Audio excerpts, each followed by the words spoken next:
बिस्मिल्लाहिर्रहमानिर्रहीम। अस्सलाम वालेकुम। तो कैसे हैं आप सब? उम्मीद है आप सब लोग खैरियत से होंगे।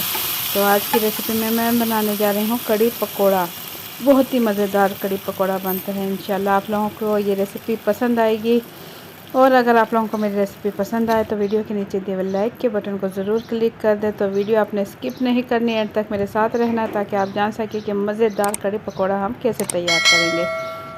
तो ज़बरदस्त कड़ी पकोड़े की रेसिपी शुरू करते हैं। बिस्मिल्लाहिर्रहमानिर्रहीम। ये वो तमाम चीज़ें हैं जो कि मैं कड़ी पकोड़े में इस्तेमाल करूँगी। कुछ मसाले हैं ये मैं आपको बताऊँगी। सबसे पहले यहाँ मैं ले लूँगी लाल पिसी मिर्च 1 खाने का चम्मच, हल्दी भी ले लूँगी तकरीबन 1 खाने का चम्मच, और थोड़ा सा मैंने लिया है अजवाइन आधा चाय का चम्मच, नमक लिया है तकरीबन 1 खाने का चम्मच। आप अपने टेस्ट के मुताबिक कम ज़्यादा कर सकते हैं। तो मैंने सूखा धनिया पाउडर ले लिया है 1 खाने का चम्मच। इसके अलावा यहाँ मैंने ले लिया है प्याज, बड़े साइज़ की मैंने ले ली है एक प्याज, और इसे लंबाई में इस तरीके से बारीक बारीक काट लिया है। पिसी हुई हरी मिर्च ली है 2 खाने के चम्मच हरी मिर्च ली, और इसे मैंने पीस लिया है। तो इसके साथ यहाँ मैंने ले लिया है कुकिंग ऑयल। इस टाइम मैं कुकिंग ऑयल का इस्तेमाल करूँगी आधा कप। और टमाटर ले लिया है एक मीडियम साइज़ का। टमाटर आपकी चॉइस है, आप इसमें इस्तेमाल करें ना करें, क्योंकि कड़ी होती है वो दही से बनती है, वैसे ही खट्टी होती है। तो अदरक लहसुन का पेस्ट ले लिया है 2 खाने के चम्मच। ये वो तमाम मसाले हैं जो कि मैं कड़ी पकौड़ा में इस्तेमाल करूँगी। तो इसके साथ यहाँ मैं ले लूँगी एक कढ़ाई, और कढ़ाई मैंने चूल्हे पर रख दी है, और इसके बाद इसमें डाल दूँगी आधा cup cooking oil. Medium flame करते हुए मैं पकाऊंगी। आधा कप कुकिंग ऑयल डालने के बाद इसमें डाल दूंगी प्याज, बारीक कटी हुई मीडियम साइज़ की, बड़े साइज़ की ली थी प्याज, और इसे मैं इसमें ऑयल में डाल दूंगी और इसे फ्राई कर लूँगी। इसे मैं गोल्डन नहीं करूँगी, बस इसे इतना पकाऊंगी कि नरम हो जाए। इतनी देर में प्याज थोड़ा पके। और मैंने यहाँ ले ली है बेसन यहाँ मैंने ले लिया है तकरीबन 150 ग्राम, और इसमें डाल दूँगी आधा लीटर दही।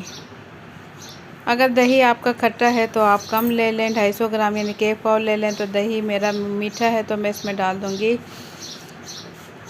हाफ़ kg यानी कि आधा लीटर, और इसे मैं अच्छे से मिक्स कर लूँगी। इतना मिक्स करूँगी बेसन की गुठलियाँ वगैरह ख़त्म हो जाएं।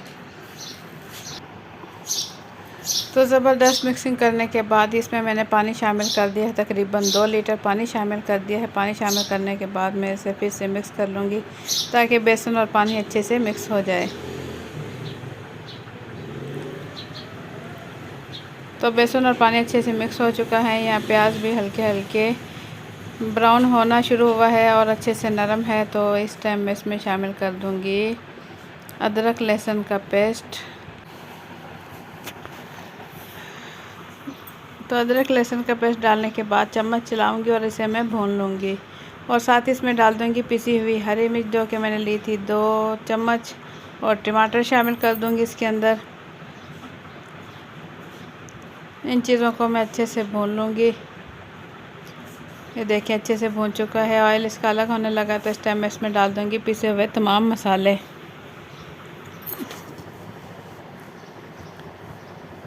पिसे हुए तमाम मसाले डालने के बाद 2 से 3 मिनट के लिए मज़ीद में इसे अच्छा सा भून लूँगी। तो यहाँ आप देख सकते हैं कि ऑयल इसका अलग होने लगा है। इसमें मैं डाल दूँगी तकरीबन 2 से 3 चम्मच के करीब पानी, और ढक्कन रखकर 2 से 3 मिनट के लिए मज़ीद पकाऊंगी ताकि मसाले जो हैं अच्छे से पक जाएं। तो 2 से 3 मिनट गुजर चुके हैं। ढक्कन हटाकर मैं चम्मच चलाकर आपको दिखाती हूँ। पानी इसका बिल्कुल खुश्क हो चुका है, अब सिर्फ ऑयल है, और ऑयल में मसाले अच्छे से पक चुके हैं। तो तमाम मसाले अच्छे से पक चुके हैं। इस टाइम मैंने जो दही और बेसन मिक्स किया था वो इस टाइम कढ़ाई में डाल दूँगी। ये देखिए मसाले इसमें मिक्स होने लगे हैं, मसाला ऊपर ऑयल आ गया है इसमें, और ज़बरदस्त कलर आ गया है। तो यहाँ देखिए ये काफ़ी पक चुकी है, और इसमें ऊपर झाग आना शुरू हुआ, और अब इसमें उबाल आएगा। तो मैं इसे इस टाइम तक चम्मच चलाती रहूँगी जब तक इसमें उबाल आने लगे। तो यहाँ मैं आपको दिखाऊँ, इसमें उबाल आने लगा है, कड़ी ऊपर आने लगी है। तो इस टाइम मैं इसकी फ्लेम बिल्कुल लो कर दूँगी, उस स्टेज पर कर दूँगी कि कड़ी बाहर ना निकले। और ये अंदर ही अंदर पकती रहे। बिल्कुल लो फ्लेम पर इस टाइम मैं इसे पकाऊंगी। ये देखिए कढ़ी अब नीचे बैठने लगी है और इसमें उबाल भी आ रहे हैं अंदर ही अंदर। तो इस टाइम मैं इसे पकाती रहूँगी, तकरीबन आधा पौना घंटा मैं इसे पकाऊंगी ताकि ज़बरदस्त जायके के साथ ज़बरदस्त कढ़ी और पकौड़ा हो जाए तैयार। तो इस पर मैं ढक्कन रख दूँगी और फ्लेम इसकी बिल्कुल लो रखूँगी। तो अब मैं बना लूँगी पकौड़े। पकौड़े बनाने के लिए यहाँ मैंने ले लिया है बेसन मैंने लिया है 250 ग्राम, यानी कि 1 पाव, और एक बड़े साइज़ की प्याज ले ली और इसे बारीक काट लिया है।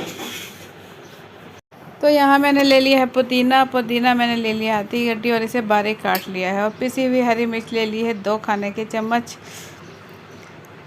तो इसके साथ मैंने ले लिए हैं कुछ पिसे हुए मसाले में सबसे पहले यहाँ मैंने ले ली है अजवाइन आधा चाय का चम्मच, नमक ले लिया है 1 चाय का चम्मच, और पिसी हुई लाल मिर्च ले ली है 1 चाय का चम्मच, और कुटी हुई लाल मिर्च ले ली है खाने का चम्मच, सूखा धनिया ले लिया है, साबुत लिया है 1 खाने का चम्मच। ये वो तमाम चीज़ें हैं जो कि मैं पकोड़े में इस्तेमाल करूँगी। सबसे पहले खुली सा बाउल ले लूँगी और इसमें डाल दूँगी बारीक कटे हुए प्याज, और साथ ही इसमें शामिल कर दूँगी बारीक कटा हुआ पुदीना, पिसी हुई हरी मिर्च शामिल कर दूँगी, और इसमें शामिल कर दूँगी बेसन जो कि मैंने लिया है 250 ग्राम, यानी कि 1 पाव, और पिसे हुए तमाम मसाले इसके अंदर में मिक्स कर दूँगी और इसे चम्मच की मदद से अच्छे से मिक्स कर लूँगी तमाम चीज़ों को।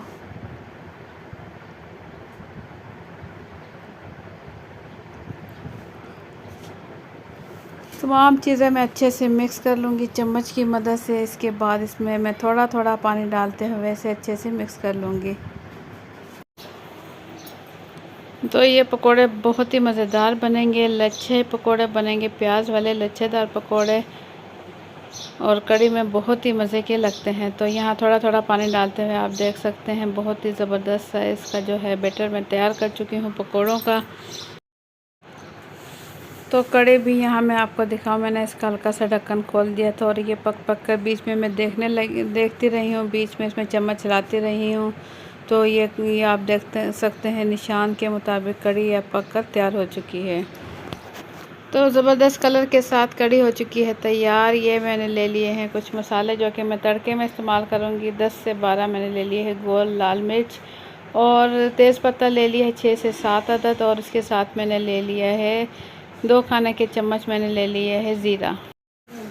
तो ये तड़के की चीज़ें थी जो कि मैं एंड में लगाऊंगी। यहाँ कुकिंग ऑयल मैंने रख दिया है चूल्हे पर, अच्छे से गर्म हो चुका है। लो टू मीडियम फ्लेम रखते हुए इस टाइम मैं डाल दूँगी पकोड़ों का बैटर। चम्मच की मदद से एक एक चम्मच इस तरीके से मैं डालती रहूँगी।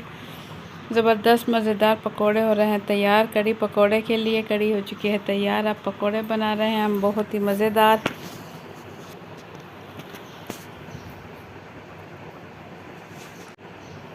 तो इतने पकोड़े इसमें मैं डाल दूंगी जितने के कढ़ी में आ सके। एक साइड से सुर्ख होने के बाद पकोड़े की साइड में चेंज करूंगी इस तरीके से, और फ्लेम इसकी मैंने रखी है लो टू मीडियम। इसे उस टाइम तक पकाऊंगी जब तक कि ये गोल्डन होने लगे। तो ज़बरदस्त पकोड़ों का कलर आ चुका है, ये देखें बहुत ही ज़बरदस्त पकोड़े हो चुके हैं तैयार। इस टाइम तमाम पकोड़े मैं निकाल लूँगी इस तरीके से। ये देखें लच्छेदार पकोड़े कढ़ी के लिए हो चुके हैं तैयार, ज़बरदस्त। और इस टाइम मैं इसमें डाल दूँगी कढ़ी में। ये देखें कढ़ी का ढक्कन उठाकर डायरेक्ट मैं इसमें डाल दूँगी गर्मा गर्म पकोड़े। तो तमाम पकोड़े इसी तरीके से मैं तैयार कर लूँगी। ज़बरदस्त कढ़ी हो चुकी है तैयार। अब हम इसमें लगाएंगे तड़का। तड़का लगाने के लिए यहाँ मैंने कुकिंग ऑयल ले लिया है आधा कप, चूल्हे पर रख कर लो टू मीडियम फ्लेम रखते हुए अच्छे से गर्म कर लिया है। और तड़के की जो चीज़ें थी ज़ीरा, गोल लाल मिर्च और तेज़पत्ता, ये तमाम चीज़ें मैंने इकट्ठे इसमें डाल दी हैं और इस तरीके से हल्का हल्का हिलाते हुए मैं इसे पकाऊंगी। कुकिंग ऑयल अच्छे से गर्म है, अच्छे से गर्म होगा तो जल्दी से ये अच्छे से कलर से तड़का तैयार हो जाएगा। तो इस टाइम मैं डाल दूँगी इसे कढ़ी पकोड़े के ऊपर। ये देखें बहुत ही खूबसूरत लग रही है कढ़ी पकौड़ा और खाने में भी बहुत ही मज़ेदार बनी है। तो आप लोगों को मेरी आज की रेसिपी कैसी लगी है अपना फीडबैक कमेंट्स के ज़रिए ज़रूर दें। अगर रेसिपी पसंद आई है तो वीडियो के नीचे दिए हुए लाइक के बटन को ज़रूर क्लिक कर दें और देखते रहें मामा आइडियाज़। की रेसिपीज़ इंशाल्लाह आप लोगों के लिए मैं अच्छी अच्छी रेसिपीज़ लेकर आती रहूँगी। तो इसी के साथ मुझे दें इजाज़त, इंशाल्लाह फिर मिलेंगे एक अच्छी सी रेसिपी के साथ। अल्लाह हाफ़िज़।